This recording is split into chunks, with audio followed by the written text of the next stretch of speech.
சரி, கேள்விகளை பார்ப்போம். நாகம் செப்பு மின்னிரசாயன களம் சம்பந்தப்பட்ட பின்வரும் கூற்றுக்களை கருதுக. சரியா? மின்னிரசாயன களத்துக்கு ஆரம்பத்திலே ஒரு சின்ன கேள்வி. மின்னிரசாயன களத்திற்கும் மின் பகுப்பு களத்துக்கும் இடையிலான என்ன வித்தியாசம்? வித்தியாசத்தை கண்டுபிடிக்கலாம். இது ஒரு மின்பகுப்பு களமா மின்னிரசாயன களமான்னு உங்களுக்கு இனம் காண தந்தால் எப்படி இனம் காண்பீங்க? அது வெற்றி. வெற்றி மின்கலம். இதுல வெற்றி இல்லை. வெற்றி இருந்தால் அதாவது மின்கலம், இந்த உதாரணத்துக்கு இந்த இடத்துல இப்படி வெற்றி இருக்குமாக இருந்தால் அது மின் பகுப்பு. அப்படி வெற்றி இல்லை, இங்கே ஒரு கல்வனாமானி அல்லது மின் குமிழ் அல்லது அம்பியர் மானி அப்படி இருக்குமா இருந்தால் அது மின் இரசாயன களம். ஆகவே இது வெற்றி ஒன்று இல்லைங்க, மின் களம் ஒன்று இல்லை. இப்படியான அப்படி இல்லாட்டி அது மின் இரசாயன களம். சரியா? வெற்றி இருந்தால் அது களமாக தேவையில்லையே, ஏற்கனவே வெற்றி தான் போட்டிருக்கோம் நாங்க களமாக, அது மின் பகுப்பாக மாறிடும். சரி, இப்ப இதுல கேள்வியை பாருங்க.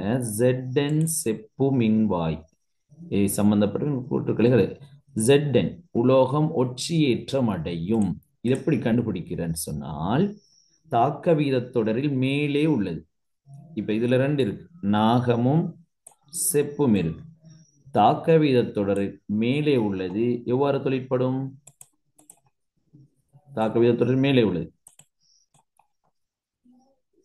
தாக்க வீதத் தொடரில் மேலே காணப்படும் உலோகம் ஏதாவது தொழிற்படும். இதை வச்சுதான் கண்டுபிடிக்க போறோம். அனோட்டாக தொழிற்படும். கீழே உள்ளது அப்ப கதோட்டாக தொழிற்படும். அனோட்டில் ஒட்சியேற்றமும் கதோட்டில் தாழ்த்தலும் நடைபெறும். எல்லா பாயிண்ட்ஸும் தந்தாரு. அனோட் களத்தின் மறை முடிவிடம், மின் களமாக இருந்தால் அனோட் களத்தின் மறை முடிவிடமாகவும் கதோட் களத்தின் நேர் முடிவிடம். இப்ப நீங்க நல்லா ஞாபகம் வச்சுக்கொள்ளுங்க. தாக்க வீதத்தொடர் ஃபர்ஸ்ட்டுக்கு உங்களுக்கு தெரியணும். தாக்க வீதத்தொடர் தெரிஞ்சால்தான் இந்த கேள்வியை நீங்க படிக்கலாம். சரியா? 10ஆம் ஆண்டு பாட்டு புக்ல 119ஆம் பக்கம் நீங்க பார்க்கலாம். தாக்க வீதத்தொடர் இருக்கு. இந்த தாக்க வீதத்தொடர் கட்டாயம் நீங்க பாடமாக்கி இருக்கணும். அவை இங்க தந்திருக்க களங்கள் நாகமும், இந்த நாகம் தரப்பட்டிருக்கு. அடுத்தது செப்பு தரப்பட்டிருக்கு. இப்ப தாக்க வீதத்தொடர் நீங்க கட்டாயமாக இது பாடமாக்கி இருக்கணும். தாக்க வீதத்தொடர் இப்ப மேலே எது இருக்கு? நாகமா செப்பா? ZN. நாகம் இருக்கு. அப்ப நாகம் தான் இங்கு அனோட். நாகம் இங்கு அனோட்டாக தொழிற்படும். பாருங்க, அனோட்டாக தொழிற்படும். அந்த அனோட் தான் எல்லாம் ஒட்சியேற்றம் நடக்கும். உயிரெழுத்துக்கள் ரெண்டு பக்கத்துல ஒட்சியேற்றம் நடக்கும். அந்த அனோட் தான் நேர்முனையா மறைமுனையா? மறைமுனை. சரியா? செப்பு கதோட்டாக தொழிற்படும். அதுல தான் தாழ்த்தல் நடைபெறும். அதுதான் என்ன முனை? நேர்முனை. நேர்மன். கத்தானே. மின் இரசாயன களம்டால் கத்தானேன்னு ஞாபகம் வச்சுக்கோங்க. கத்தானேர். மின் பகுப்புண்ணும் போது இந்த நேர்மறை என்ற சொல் மட்டும் மாறும். அனோட் என்றால் ஒட்சியேற்றம் நிகழும் மின்வாய், கதோட் என்றால் தாழ்த்தல் நிகழும் மின்வாய். ஃபர்ஸ்ட்டுக்கு நாங்க படிக்கிறது மின் இரசாயன களம். மின் இரசாயன களத்துல கதோட், கதோட் நேர்முனையாக தொழிற்படும். அப்ப கத்தானே அது அனோட், ஒட்சியேற்றம் மறை. உயிரெழுத்துக்கள் பக்கத்துல வந்திருக்கு. சரி, இதை அடிப்படையாக கொண்டால் நாங்க இலகுவாக அந்த கேள்விக்கு விட எழுதலாம். அப்ப ZN உலோகம் ஒட்சியேற்றம் அடையும். தாக்கவிய தொடரில் மேலே இருக்கு. ஆகவே அது அனோட். ஆகவே அதுல ஒட்சியேற்றம் நிகழும் மறை மின்வாய். ஆகவே உலோகம் ஒட்சியேற்றம் அடையும் என்பது சரியான விடை. சரியா? ஆகவே ஏ வரணும் கட்டாயமாக. அப்ப 3ஆவது விட வராது. சரியா பிள்ளைகள்? மின் ரசாயன களம். உலோகம் செப்பு அனோட்டாக தொழிற்படும். ஒட்சியேற்றம் அடையுண்டால் அதுதான் அனோட். ஆகவே செப்பு ஏதாவது தொழிற்படும், கதோட்டாக தொழிற்படும். ஆகவே பி கூற்று வருமா? வராது. பி வார விடை எதுவுமே வராது. அப்படியா இருந்தால் சி கூற்று எங்களுக்கு வாசிக்காமலேயே விட வந்துட்டு. அப்ப எத்தனை விட? ரெண்டாவது. Very good. 2வது விட பாருங்க. அப்ப எல்லாரும் 1வது 2வது 3வது 4வது விட அனுப்பிச்சிங்க. இந்த விஷயத்தை மட்டும் நீங்க விளங்கி இருந்தா சரி. நாகம் தாக்க வீத தொடரில் மேலே இருக்கு. மேலே இருப்பதனால அது அனோட். அவை அனோட்ல தான் ஒட்சியேற்றம் நிகழும். அப்ப ஏ வரக்கூடிய விட. ஆகவே நாகம் அனோட் என்றால் அதுல தான் ஒட்சியேற்றம். அது ஒட்சியேற்றம் அடைந்தால் அதுதான் அனோட். ஆகவே இந்த ரெண்டாவது கூற்று கட்டாயமாக பிழை. ஆகவே விட இரண்டாவது. அப்ப சி சரி. புறச்சுற்றினூடாக உலோகம் ஜெட்டில் இருந்து உலோகம் செப்பை நோக்கி இலத்திரன் பாய்ந்தோடும். ZN இலிருந்து செப்பை நோக்கி இலத்திரன் பாய்ந்தோடும். மறைமுனையிலிருந்து நேர்முனை நோக்கி பாருங்க. இந்த ZN இந்த பகுதியிலிருந்து இலத்திரன்கள் இவ்வாறு போகும். இலத்திரன் ஓட்டம். அப்ப இலத்திரன் போற நேர்முனையை நோக்கி வந்து சேரும். அதே போல நேர்முனையிலிருந்து அதாவது கதோட்டிலிருந்து நியம மின்னோட்டம் அதற்கு இலத்திரன் ஓட்டத்திற்கு எதிர் திசையில அனோட்டை நோக்கி வந்து சேரும். ஆகவே சி கூற்று சரியானது. விளைஞ்ச பிள்ளைகள் சரி, ஓகே. அப்ப நாங்க அடுத்த கேள்விக்கு போவோம். இதுக்கு ரெண்டாவது 32வது ஆன்சர் சொல்லுங்க.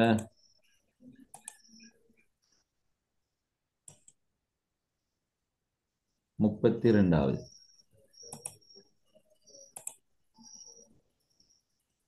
32வதுக்கு சமீகா ஃபாயிக் ராகவி ரிஃப்கியா வந்த விடைகள்ல இரண்டு வகையான விடைகள் வந்திருக்கு. நல்லா அவதானிச்சு சொல்லுங்க. அடுத்தாக்கள் அனுப்புங்க விடைகளை.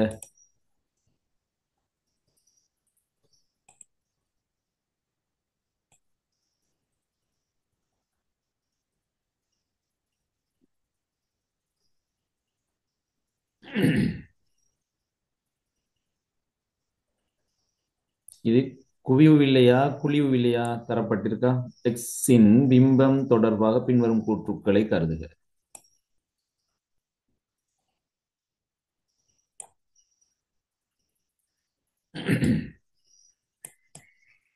சரி, அனுப்புங்களேன்.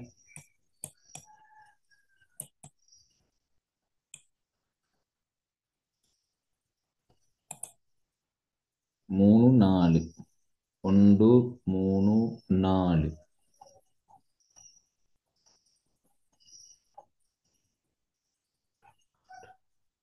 8 பேர் அனுப்பியிருக்கீங்க.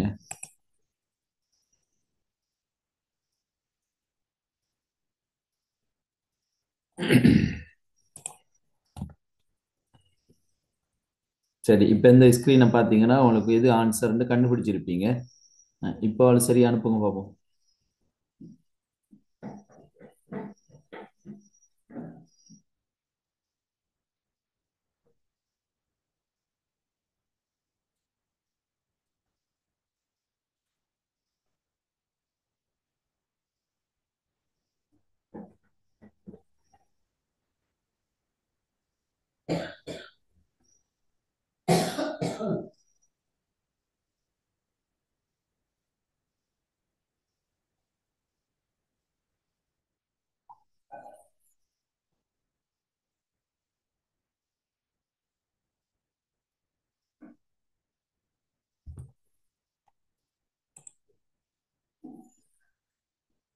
படத்தை பார்த்து அனுப்பலையே.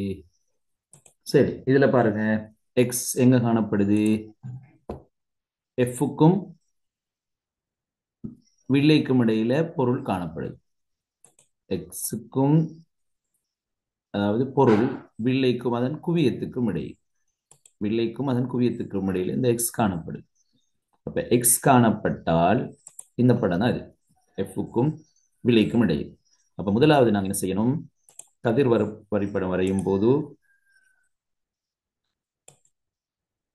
ஆன்சர் சரி. முதலாவது பொருளில் இருந்து வில்லியை நோக்கி செல்லும் கதிர், சமாந்தரமாக செல்லும் கதிர் எங்க போகும்? எதனூடாக போகும்? எஃபினூடாக. சரியா? கொஞ்சம் கீழே இருப்போம். பாருங்க, இதுல ரெண்டு கான்செப்ட் தான். அந்த ரெண்டு விஷயத்தையும் சரிஞ்சா வரைஞ்சிங்கன்னா சரி. பொருள்ல இருந்து சமாந்தரமாக செல்லும் ஒளிக்கதிர்கள் வில்லையினூடாக எங்களை போகும்? எஃபினூடாக போகும். எஃபினூடாக அனுப்பியாச்சு. அதுக்கு பிறகு இரண்டாவது கதிர் ஒளியியல் மையத்தினூடாக செல்லும் கதிர்கள் எதனூடாக செல்லும்? அதே பாதையினூடாக செல்லும். பாருங்க, ஓவினூடாக செல்லும் கதிர்கள் அதே பாதையினூடாக செல்லும். இப்ப இந்த இரண்டு கதிர்களும் என்ன செய்ய இல்லை, ஒரு இடத்துலையும் சேர இல்லை. இப்ப நாங்க என்ன செய்யணும், அவற்றை சேர்க்கணும். சரியா? அவற்றை நாங்க இப்ப சேர்க்கணும். அப்ப எங்களுக்கு இங்கால சேர்க்க இயலாது. ஆகவே இதை நாங்க புள்ளி புள்ளி கோட்டுல சேர்க்க போறோம். நான் புள்ளி புள்ளி கோட்டை வேறொரு கலர்ல வரைகிறேன் பாருங்க. இது அப்படியே நீட்டுவோம். இது புள்ளி புள்ளி கோட்டுல வரும். இப்ப இதுவும் சேர இல்லை. ஆகவே இதையும் நாங்க புள்ளி புள்ளி கோட்டுல வரையணும். சரி, இப்படி வந்துச்சு. சரியா? இப்படி வந்துட்டு இப்ப இந்த நவ கலர் ஊதா கலர்ல நான் வரைஞ்சிருக்க புள்ளி புள்ளி கோடு. இப்ப அந்த இடத்துல தான் என்ன உருவாகும், பிம்பம் உருவாகும். அப்ப அந்த பிம்பத்தை நாங்க இங்க வரைவோம். இந்த இடத்துல ஒரு பிம்பம் உருவாகும். அந்த பிம்பம் புள்ளி புள்ளி கோட்டுல வந்த கோடுகள் மூலம் உருவாகியதுனால பிம்பத்தை நாங்க புள்ளி புள்ளி கோட்டுல தான் வரையணும். சரியா? புள்ளி புள்ளி கோட்டுல தான் வரையணும். இப்ப இதுக்கான விடையாக புள்ளி புள்ளி கோட்டிலேயே எடுத்ததுனால, புள்ளிக்கோடுகளின் மூலம் பிம்பம் வந்ததுனால அந்த பிம்பம் மாய பிம்பம் நாங்க சொல்லுவோம். சரியா? அதே நேரம் புள்ளிக்கோட்டில் வந்ததன் மூலமாக நேர்கோட்டில் வரையில, நேர்கோட்டில் உள்ளது புள்ளிக்கோட்டில் வந்ததால் மாய பிம்பம். இது பொருளை விட பெருசா சிறுசா? எக்ஸ் பொருள் இது பெரிது, அப்ப உருப்பெருத்தது. அதே நேரம் நிமிர்ந்ததா தலைகீழானதா? நிமிர். அப்படியா இருந்தால் மாயமானது, உருப்பெருத்தது, நிமிர்ந்தது, இந்த விடைகளை கொண்ட விடயத்தின் அது விட. மாயம் இரண்டாவது விட வராது. மாயமானது என்று சொல்லும் போது முதலாவது இரண்டாவது விட வராது. மாயமானது மூணாவது அல்லது நாலாவது விட. மாயமானதுன்றதோட உருப்பெருத்தது என்று வந்தால் மூன்றாவது விட வராது. ஆகவே மூன்றாவது விட வராது. ஆகவே விடை நான்காவது விடை. சரியா? விட நான்காவது விட என்ன?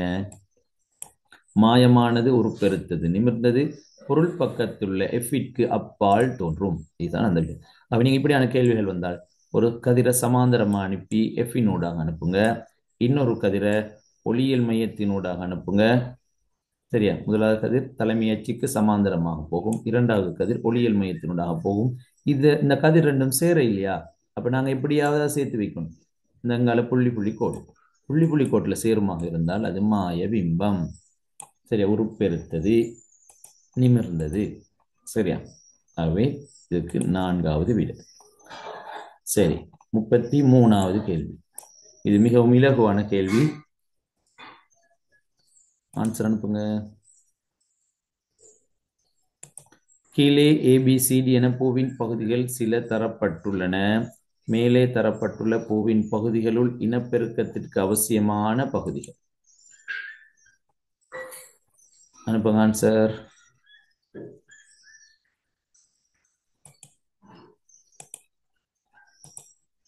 சரி, இதுவரைக்கும் வந்த விடைகள் எல்லாம் சரி. குயிக் அனுப்புங்க, எல்லாரும் அனுப்புங்க.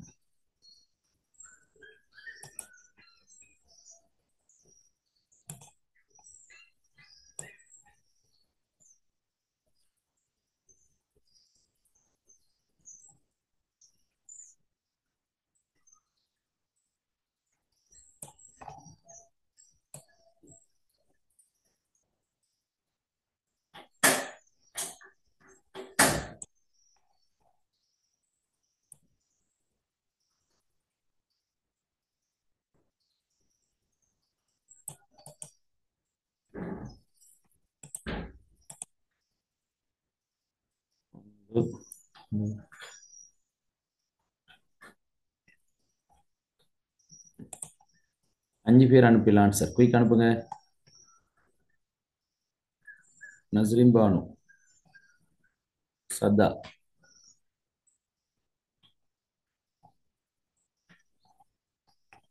ஆதில் ஹசன். இவ 2 நாள் ஆதில் ஹசன் ஆன்சர் வரையில். சரி, அப்ப இந்த பூக்கண்ட பகுதிகளை பார்த்தா உங்களுக்கு தெரியும். குறி, தம்பம், சூலகம், இது பெண்ணகம், மகரந்த கூடு, இலை ஆணகம்.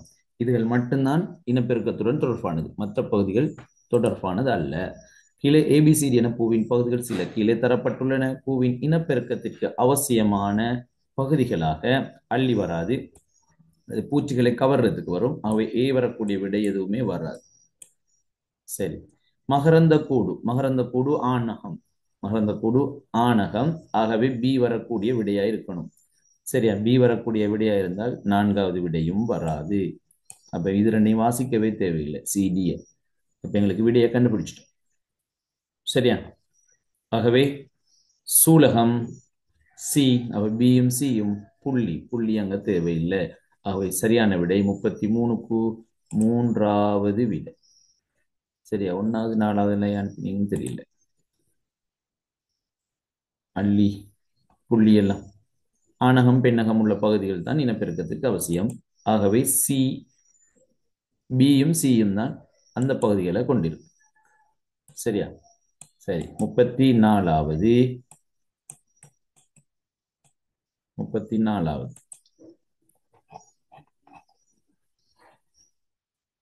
சரி, 2 பேர் அனுப்பிட்டீங்க, வெரி குட். கலவை பாடம். இது கலவை பாடம். உப்பு உற்பத்தி, கடல் நீரிலிருந்து உப்பு பிரித்தெடுப்பு, அதை அடிப்படையாக கொண்டு இதுக்கு விடையை சொல்லுங்க.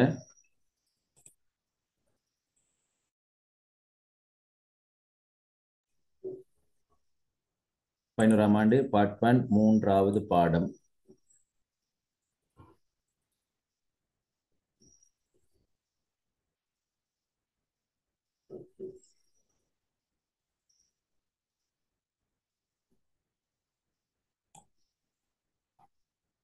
சரி, கடல் நீரிலிருந்து உப்பு பிரித்தெடுப்பு. சரி, கடல் நீரிலிருந்து உப்பு பிரித்தெடுப்பு 3 பகுதிகளை கொண்டிருக்கும். சரி, 3 பகுதிகளை கொண்டிருக்கும். முதலாவதுல ஆழமற்ற பெரிய பாத்திகள்ல சேமிக்கப்படும். முதலாவதுல கல்சியம் கார்பனேட் வீழ்படிவாகும். நல்லா ஞாபகம் வச்சுக்கொள்ளுங்க, அந்த பேப்பர்ல எழுதி கொடுங்க. முதலாவது கல்சியம் கார்பனேட் வீழ்படிவாகும். இரண்டாவது நடுத்தர அளவுடைய பாத்தில கல்சியம் சல்பேட் வீழ்படிவாகும்.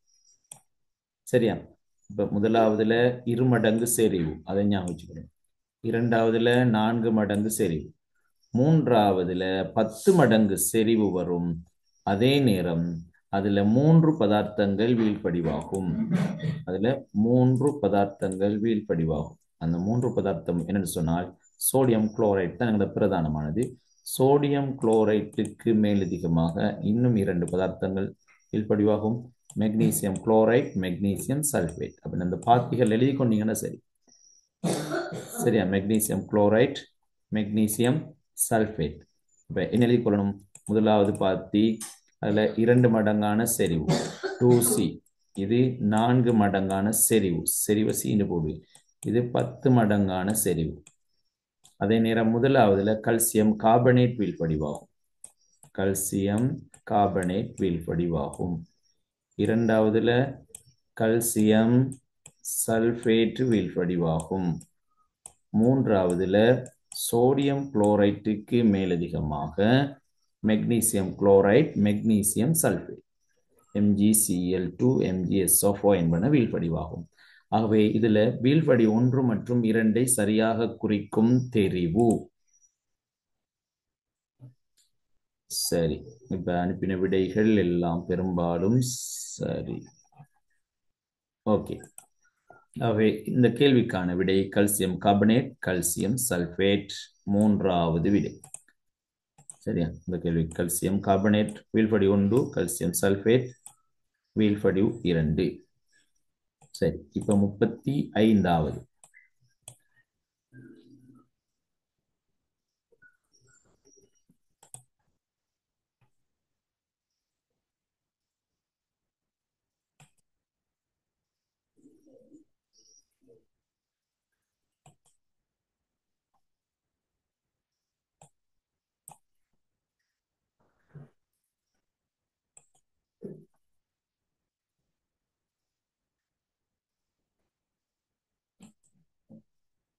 சரி, ஆன்சர் அனுப்புங்க.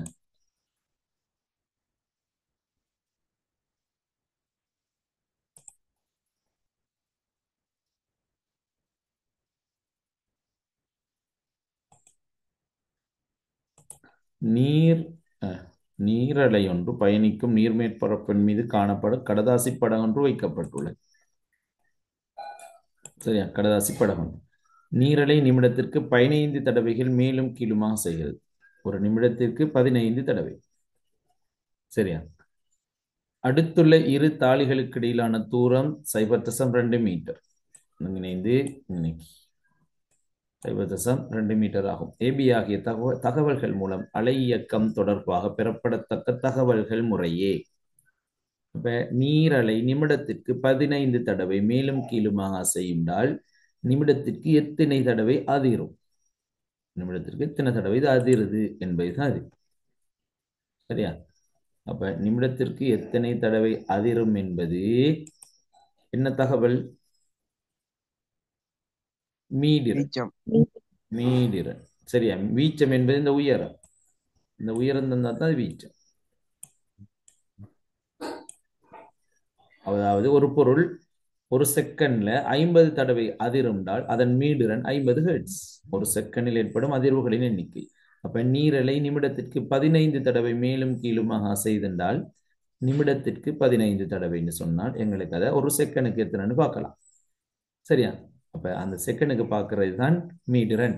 அவை மீடிரன் வந்திருக்குது 2வது விட மட்டும்தான்.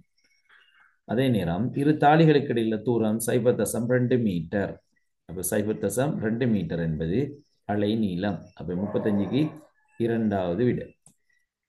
சரியா.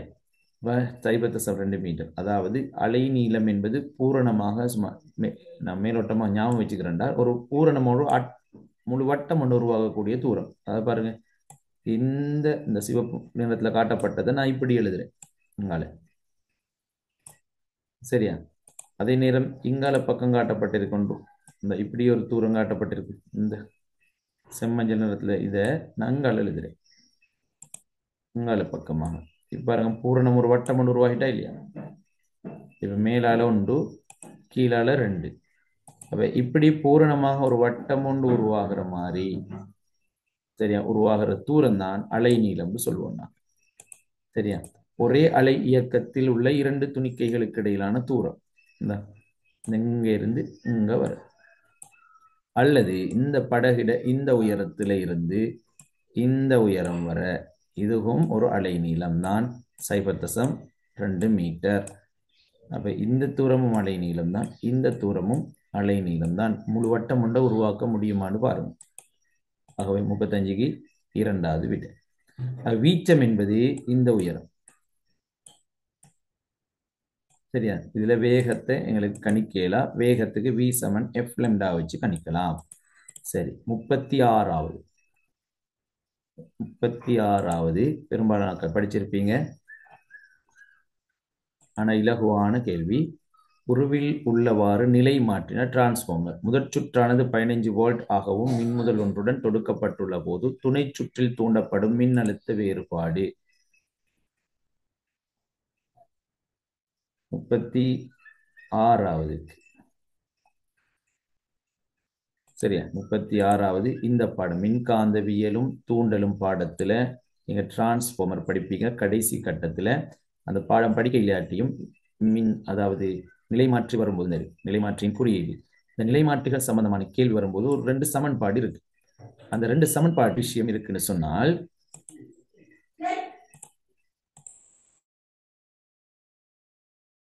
பாருங்க, இதுல முதலாவது உள்ள சுற்றுக்கு பேரு முதற் சுற்று. நம்ம முதற் சுற்றுகளின் எண்ணிக்கைக்கு என்பி பிரைமரின்னு சொல்லுவோம். பி வந்தா பிரைமரி. என்பி முதற் சுற்றுகள் எண்ணிக்கை என்பின்னு சொல்லுவோம். துணை சுற்று 2வது சுருள், இந்த 2வது பக்கத்துல உள்ள சுருள், அதுக்கு NS என்று சொல்லுவோம். சரியா. அதே போல முதற் சுற்றுல உள்ள மின்னழுத்தம் வோல்ட் அளவுக்கு VP வோல்ட் அளவு பிரைமரியில, தூண்டல் அழுத்தம் துணை சுற்றுல VS. அப்ப VP VS NP NS இது தெரிஞ்சு வச்சுக்கணுங்களே. அப்ப சரி. இப்ப இதுக்கு இடையிலான தொடர் கொண்டு இருக்கு 2 சமன்பாடு. முதற் சுற்றுக்களின் எண்ணிக்கையின் கீழ் துணை சுற்றுக்களின் எண்ணிக்கை, முதற் சுற்றின் மின்னழுத்தத்தின் கீழ் துணை சுற்றின் மின்னழுத்தம். இந்த 2 விஷயத்தையும் அதே விஷயங்களால பிரிக்கிறது.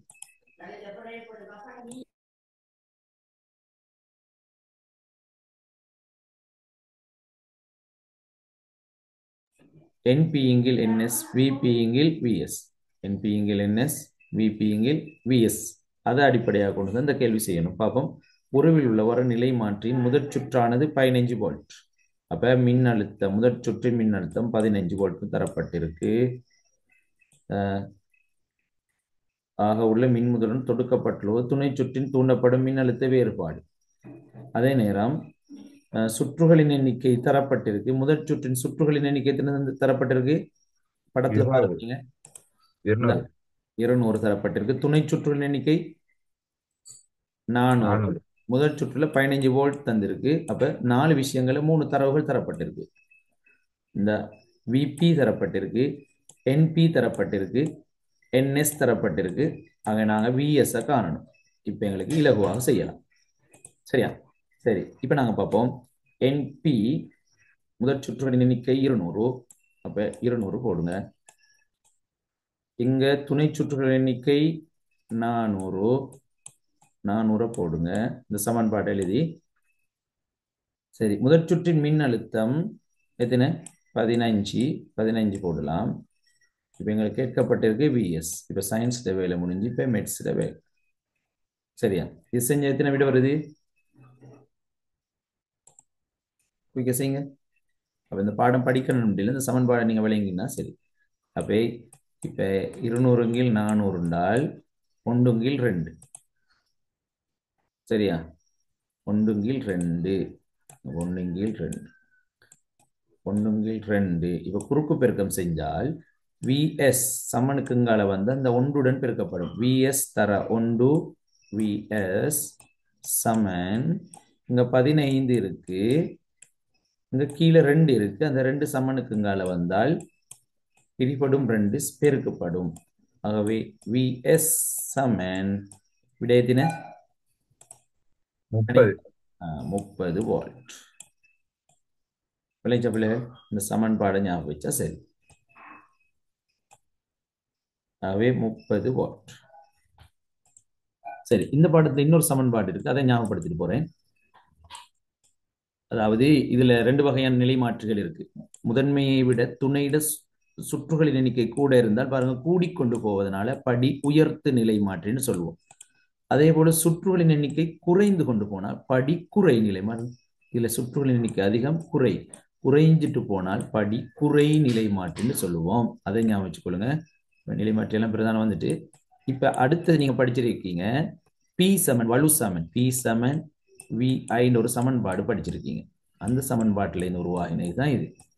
அதனால முதற் சுற்றுகளில் உள்ள அழுத்தமும் துணை சுற்றுகளில் உள்ள அழுத்தமும் சமனா இருக்கும் எடுத்தால் விஐ சமனா இருக்கும். ஆரம்பத்திலே இறுதியிலே உள்ளது.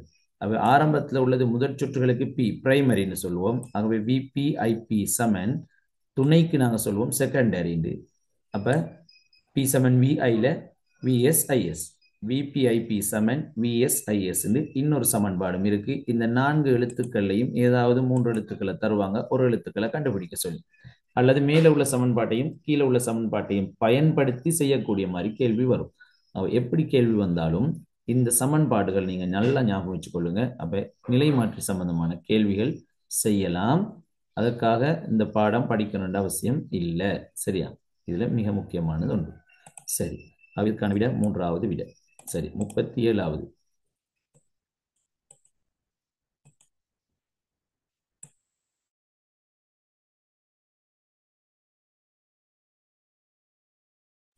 கீழே தரப்பட்டுள்ள ஏபிசிடி என்பவை 4 வாயுக்களாகும். மேலுள்ள வாயுக்களில் அமில மழைக்கு பங்களிப்பு செய்வது.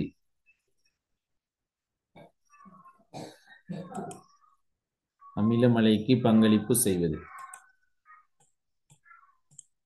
5 பேர் அனுப்பியிருக்கான் சார்.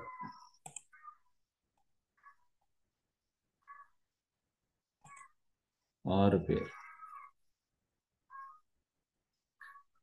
7 1 2 3 4 5 6 7 8.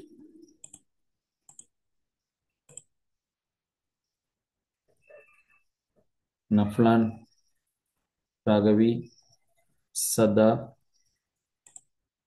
ஷம்லா.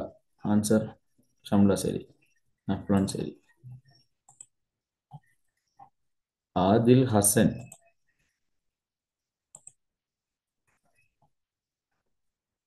ஆதில் ஹசன் ஆன்சர் அனுப்புங்க.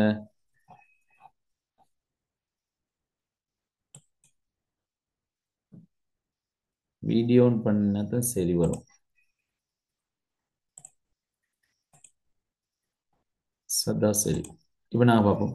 அமிலமலை, அதாவது 11ஆம் ஆண்டு கடைசி பாடம். அமிலமலைக்கு காரணமான வாயுக்களாக கார்பன் ஆக்சைடு வாயு இருப்பதனால ஏற்கனவே மழை நீர் அமிலத்தன்மையோடு இருக்கு. சரியா? கார்பன் ஆக்சைடு இருப்பதனால அந்த மழை நீர்ல அமிலத்தன்மை எத்தனையாக இருக்கும்?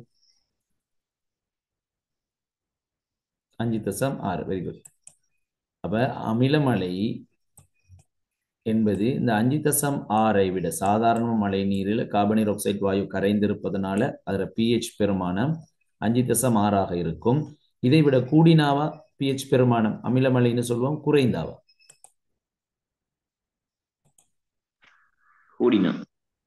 கூடினால் மூலமாய் குறைந்தால் pH பெருமானம் இதை விட குறைந்தால்தான் அது அமிலம் ஆகும். சரியா? pH பெருமானம் குறைந்தால், அமிலத்தன்மை கூடினால் அது சைபரை நோக்கி வரும். மூலத்தன்மை கூடினால் அது 14 நோக்கி வரும். 7 என்பது நடுநிலை. அவை pH பெருமானம் 5.6 விட குறைவதற்கு காரணமான 2 வாயுக்கள் சியும் டியும். அவை 4வது விட நைதரசன் நீரோக்சைடு, கந்தக வீரோக்சைடு. நைதரசன் நீரோக்சைடு கரைந்து HNO3 உருவாகும், கந்தக வீரோக்சைடு கரைந்து H2SO4 உருவாகும். இதனால் அமிலமலை காரணமாக அமையும். சரியா? அவை 37க்கு 4வது விட.